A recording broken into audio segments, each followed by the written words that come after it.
5. mai 2025. Kavatsen täna sooservast leida üles koha, kus kuulu järgi on olnud vesiveski. Jätan ratta jälle siia Varbla tee äärde ja hakkan jala astuma. Sügisega võrreldes on vaatepilt oluliselt muutunud. Tee äärest ja kraavipervelt on puud maha võetud ja paistab, et üsna hiljuti.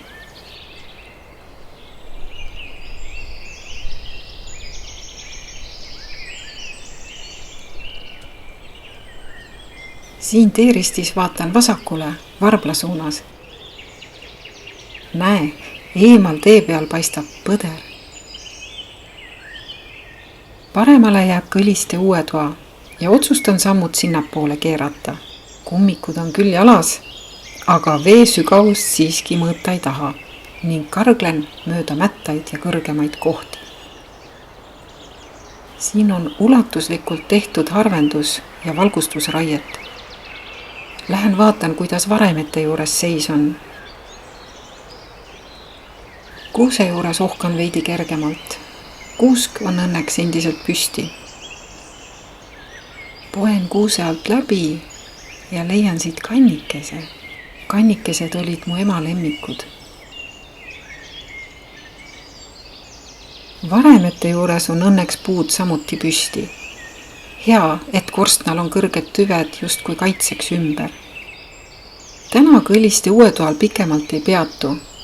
Plaanis on siia tulla suvel koos Urve Martinsoniga, kes on siin sündinud. Võtan suuna Kõlliste poole. Vesised loigud, mättad, võsa ja raiesmik. Otsin kohta, kust ma saan.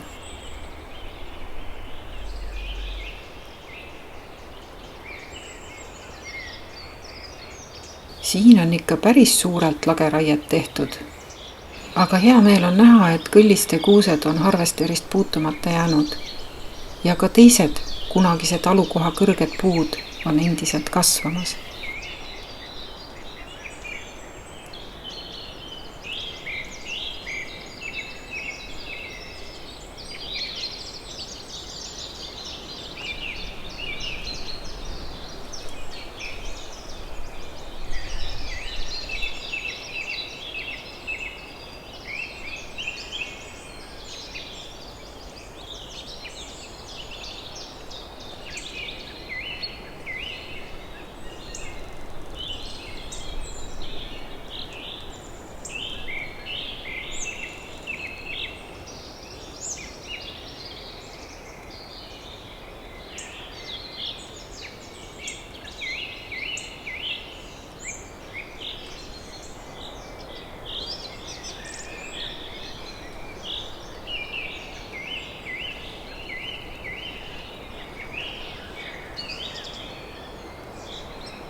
Valgepõsklagled. Rändlinnud, kes talvitumast tulles peatuvad Eesti rannaniitudel ja karjamaadel ja rannikuäärsetel põldudel ning jätkavad siis lendu pesitsuspaikadesse.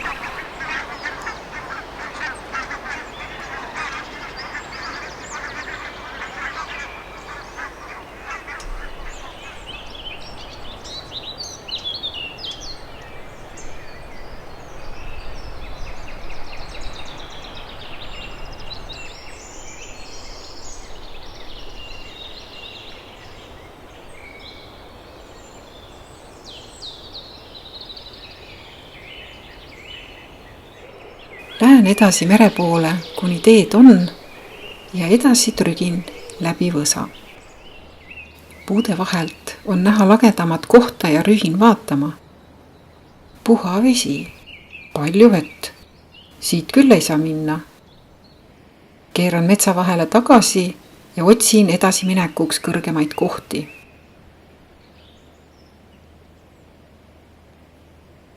Mingi kraavimoodi asi.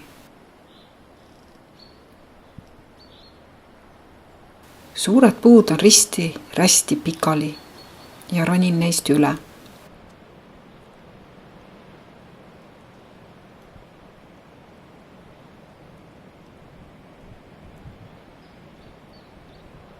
Viimaks jõuan kohta, kus on sügav, sirge kraav. see nüüd küll peab olema õige koht ja uurin siin ringi. Näe, siin ilmselt ongi kunagine müür vee paisutamiseks, mis nüüdseks on ära vajunud. Küllap siin vahel on olnud vesiratas, mis veskikive ringi ajas.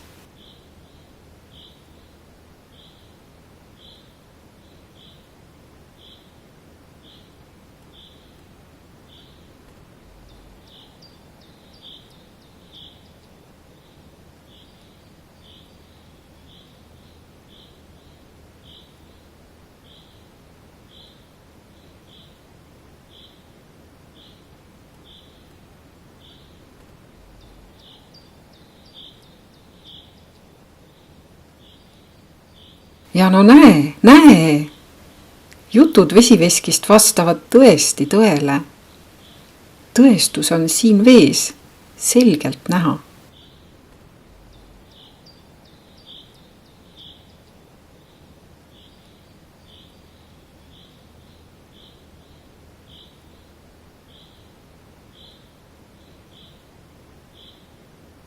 Ja nüüd ma saan ka aru, miks ennist seal lageda peal nii palju vett nägin.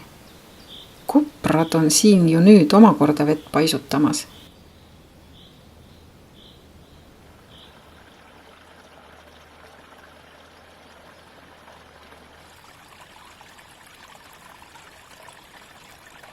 Midagi on kobraste langetustööst kasu ka. Kuna paraja jämedusega puu on üle kraavi, siis õnnestub siit üle turnida teisele poole. See peenem on kõrgemal ja mõne sammu võrra saan sellest kinni hoida. Keset kraaviületust püüan hoida tasakaalu ning teen pildi mere poole ja teise maa poole. Siin on omal ajal ikka kõvasti vaeva nähtud. Tollal ju kaevati kraavid käsitsi labidaga. Ja no see kraav on ikka päris lai ja sügav.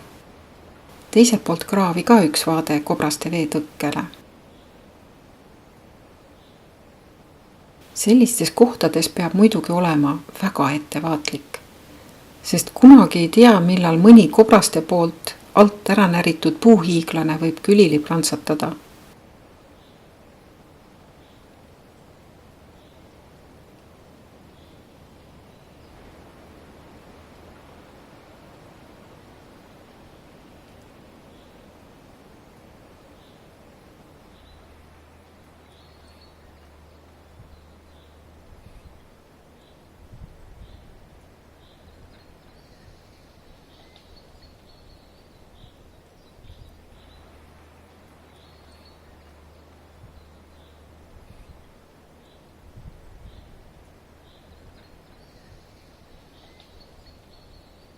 Ja kobrastel on siin pidu. Hea kõrvaline koht, kus segamas ei käida. Vaata, siin tuleb ju lausa jooksurada veest välja puude juurde.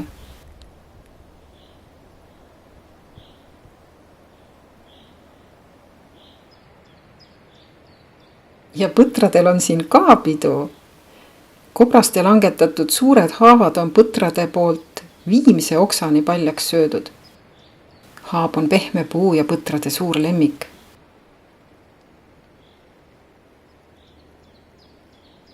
Paistab, et hambajäljed on erinevad. Eks osa on kobraste omad ja osa põtrade omad.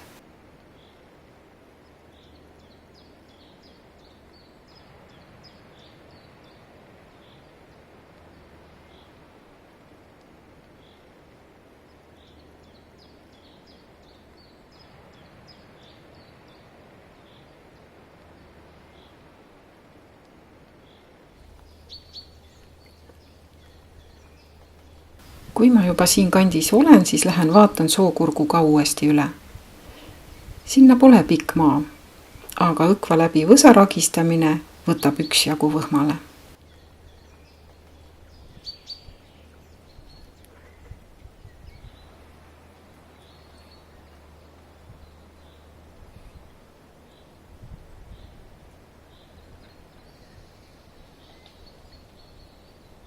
Madala vundamendi kivid on praegu palju paremini näha kui eelmises videos, mis sai tehtud pool aastat tagasi, sügisel.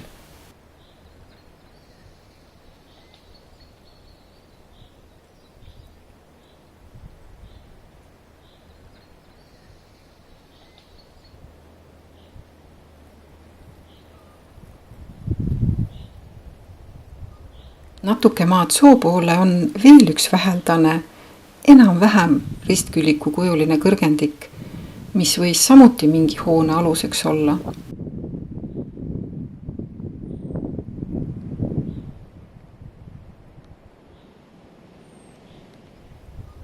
Sõstrapõõsas on siin otsas mätta kõrvale endale kasvukoha leidnud. Soo peale vaadates annab põhitooni ruuge värv. Tore on sinna mere poole vaadata. Pokud ja kullerkupud. Veel on veidi vara, aga varsti kullendab siin kõikjal kullerkuppudest.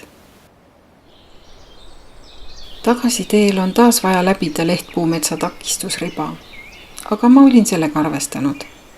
Ega metsas peagi saama pika sammuga sirgelt minna. Kes lihtsalt jalutuskäiku soovib, see läheb parki, mitte metsa. No või vaatab videoid sellest, kuidas keegi teine metsas käib. Tegelikult on siin ikka ilus, kui oskad ilu näha.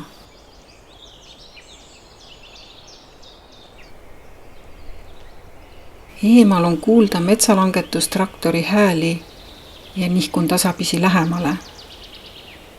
Usin töö käib. Võiks ju mõelda, et kes siia kolkasse ikka tuleb, avad käiakse. Lausa suurte metsatöömasinatega sõidetakse siin, sest veel on mida võtta.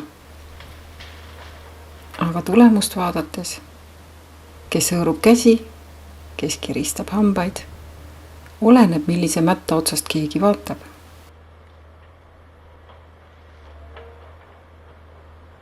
Ma ei taha sugugi öelda, et metsa ei tohi teha. Küsimus on pigem selles, kuidas metsa tehakse, millal seda tehakse ja kui palju seda tehakse.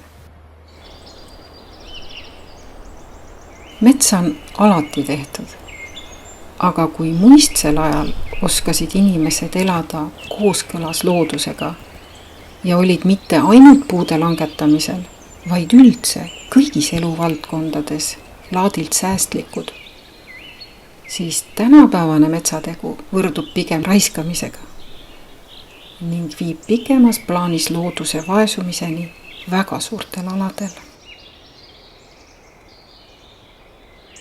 Puidusektori huvid on paraku tugevamad kui looduse hoidjate ja kaitsjate omad.